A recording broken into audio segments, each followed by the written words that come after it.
Brixton Motorcycles released the full specs of their upcoming Crossfire 500 and Crossfire 500X this month, with the first bike set to hit dealers later this summer.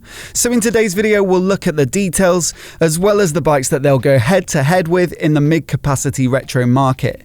They've quite clearly taken some influence from Husqvarna's Vitpillen and Svartpillen 401, so we'll compare the specs to see which one looks like the better buy. But before we get started, if you're new here and you want to see more new bike news and rumours like this, then please do remember to hit subscribe. Firstly, a bit of background on the Brixton brand, as many of you might not be familiar. Started in 2015, they're a retro-inspired sub-brand of KCS, which is an Austrian importer of small-capacity Chinese bikes. So far, they've focused on single-cylinder machines in the usual retro flavours. There's the 125 and 250 Cromwell, which is your standard upright motorcycle style. The Sunracer 125 is a bit cafe racer. The Felsberg 125, 250 and 125 XC are what you'd call scramblers, and more recently they've had a stab at a bobber, the Rayburn, complete with chunkier tyres and a single seat. And I think I'd have to say that although a single cylinder 125cc Chinese made bobber is somewhat ambitious, it might be my favourite of the lot for that very reason. Brixton are aiming to move into larger capacity machines though, and in early 2019 they released imagery of the Crossfire 500 concept. Then at EICMA in November they unveiled the production version, and although COVID has held up the manufacture of the Crossfire, it's now underway with the first bikes available from August. The Crossfire will be sold as two models, the 500 and 500X. The former is more road focused, whereas the X has a slight off-road bias with grippier tyres, wider bars and a different seat and license plate holder. But for the rest of the bike, they're pretty much the same. The liquid-cooled 486cc parallel twin engine is apparently all new, developed by 20 engineers over a 2-year period. It puts out a respectable 47 horsepower at 8,500 RPM, which puts it right on the limit for an A2 license holder, and 43 Nm of peak torque at 6,700 RPM. Brakes are from Spanish manufacturer Jejuan, so they should be decent, and although there's just a single disc at the front, they do look to be radially mounted. The Crossfire is also equipped with a Bosch ABS system, which is welcome news, as some smaller Chinese bikes that I've tested in the past have used combined braking where both brakes are operable by what's usually the rear brake pedal. I'm not a fan of this system, but either combined brakes or ABS are required by law. Brixton offer a choice on some of their other bikes, but probably deem the Crossfires too powerful and too heavy at 190 kilograms to manage with combined brakes. Suspension is from KYB with both fork and shock described as adjustable, although I'm not exactly sure to what extent. The upside down fork in black does give the front end a purposeful look though. Tyres are from Pirelli with Angel STs on the 500 and the semi-off-road flat tracker-esque MT60s on the 500X. In terms of electronics, the Crossfire gets LED lighting all round, with the headlight particularly striking and containing the Brixton logo. There's also a neat looking round digital speedo with an inverted LCD display, i.e. white characters on a black background.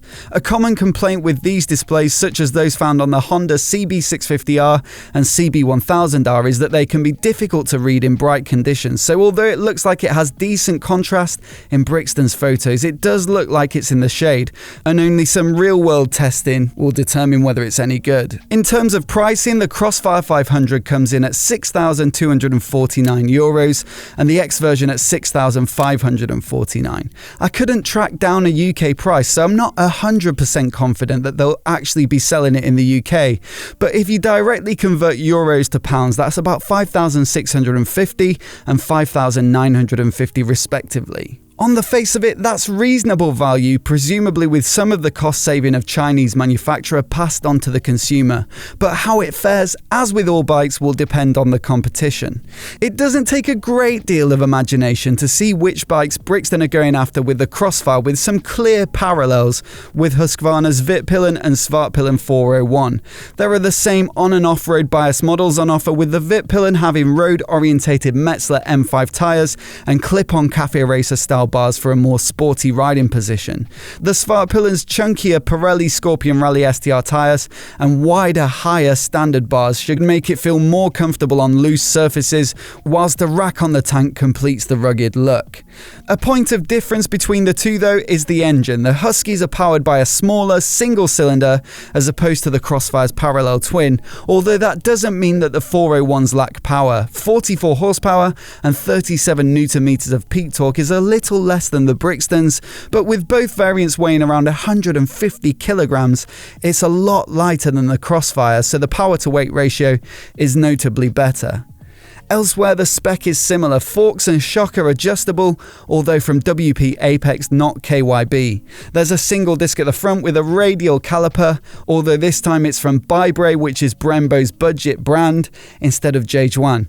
ABS is from Bosch as well. And they do look aesthetically similar, so from a style perspective, there's not much in it. The single stubby round headlight with halo daytime running light is almost identical. The flatness across the top of the tank and saddle, the swing arm mounted license plate holder, the muted matte paint jobs, and even the exhaust is almost the same. It's hard to believe that the Brixton designers didn't have an eye on the Husqvarnas.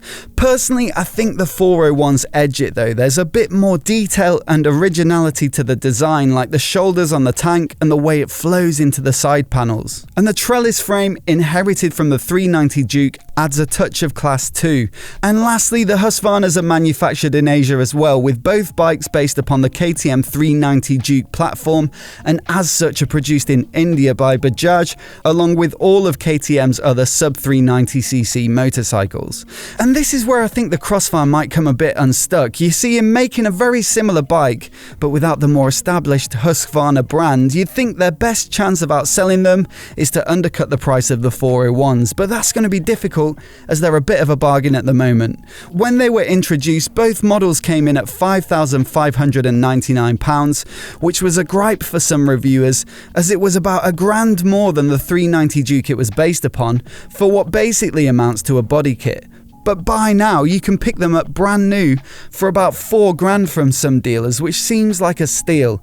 If the Crossfire is available in the UK, it'll be very hard for them to make that price point or better. That makes the Huskies look pretty hard to beat, but as always, I'd love to know which your pick of the two would be.